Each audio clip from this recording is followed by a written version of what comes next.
सीखना एक खजाना है जो हमेशा आपके साथ रहेगा। मैं हूँ जया आपके साथ, और चलो आज कुछ अच्छा सुनते हैं। आज मैं तुम्हें कोई बनाई हुई कहानी नहीं बल्कि एक असली सिचुएशन, एक असली कहानी सुनाने वाली हूँ जो मैंने खुद अपनी क्लासरूम के अंदर अनुभव की है। सही सुना आपने, हाँ बिल्कुल असली। कभी कभी हमारी क्लास में कुछ ऐसे पल आते हैं जो हमें सीख देते हैं, बिना किसी किताब, बिना किसी लेसन के। तो सुनिए ध्यान से। एक दिन की बात है जहाँ एक पेरेंट मुझे मैसेज करता है कि मेरी बच्ची बिल्कुल भी मेरा नहीं सुनती है। बहुत कहने पर भी बारिश ख़त्म हो गई है, शूज़ पहनने हैं, पर फिर भी उसने क्रॉक्स पहनने की ज़िद की और वही पहन कर आई है। तो प्लीज़ आप उसे समझाइए। पढ़कर थोड़ा सा बुरा लगा कि क्या हो रहा है, आजकल बच्चे अपने पेरेंट्स का भी नहीं सुनते। उसी समय एक ख्याल आता है कि ऐसे भी दो और बच्चे हैं जो बिल्कुल भी क्लास में टाइम पर नहीं आते। पेरेंट्स भी बोल बोल के थक गए, लेट उठना, देर से स्कूल पहुंचना, और उन्हें बुरा भी नहीं लग रहा था डायरी नोट देने के बावजूद भी।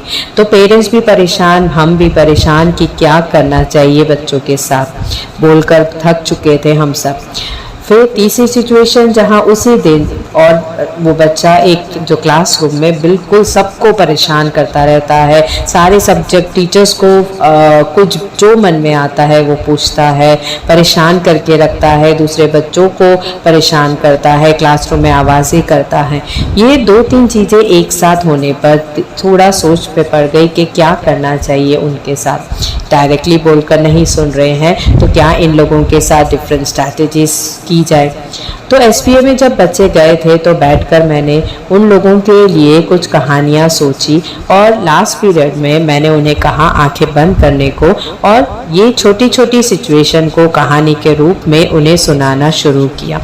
कहानी बहुत ध्यान से सबने सुनी आंखें बंद कर कर, पर जब सारी कहानी ख़त्म हुई, जब मैंने कहा आंखें खोलो, तो उनका चेहरा चमक चुका था।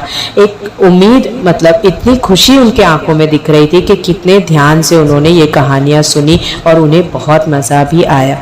पर सबसे ज़्यादा खुशी मुझे तब हुई कि जैसे ही मैंने उन्हें कहा आँख खोलने को, जो सबसे नॉटी बच्चा था वो तुरंत खड़ा हुआ और तुरंत ही मुझे बताए बगैर ही पीछे टर्न करता है और पूरी क्लास को ये मैं हूँ, मुझे आई एम रियली सॉरी, सबको सॉरी कहना शुरू कर देता है और कहता है कि मैं ma'am I am really sorry, मैं नेक्स्ट टाइम से बिल्कुल नहीं करूँगा। ये तो बिल्कुल मेरे जैसे बच्चा था इस स्टोरी में। तो वहीं मुझे लगा कि वाह, इस बच्चे ने कितना अपने आप को कनेक्ट कर कर हिम्मत जुटाकर सबसे सॉरी मांगी।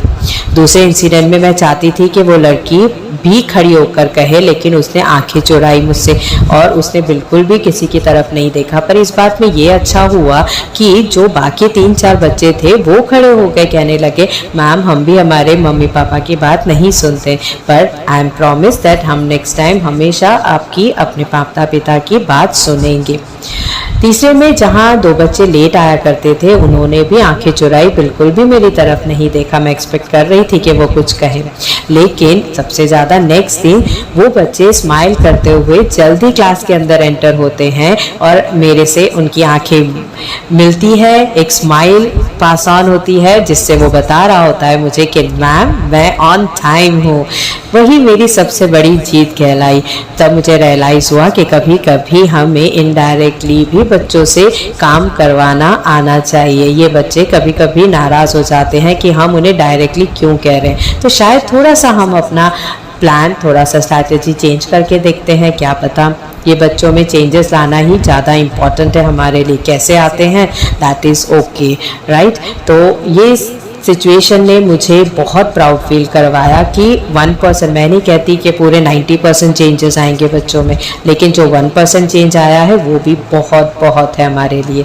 तो कोशिश करके देखिए, नए नए स्ट्रैटेजीज ट्राई करके देखिए बच्चों के साथ, शायद उन्हें ये अच्छा लगे। मैं हूँ जया आपके साथ। होप आपको ये छोटी सी कहानी भी पसंद आई होगी।